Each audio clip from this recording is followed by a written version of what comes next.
These are two of my 3 kids. Say hello. This is te Aotearoa, and this is te pū Wairua.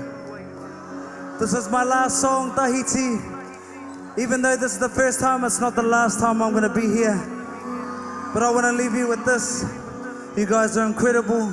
You're beautiful. Thank you for having me and my whānau here, me and my family. We appreciate you all. And we want to celebrate with one more song. If you know the song, sing with us. We love you so much.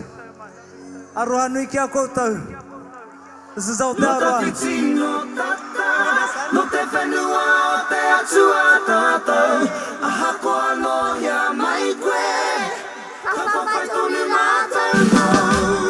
Ko au tō mauna tū tonu, ko te moana pari mai koe, ko koe te aua I taku remu, ko tāua anō tāua, no te one Kurawaka, he tiaki te whenua.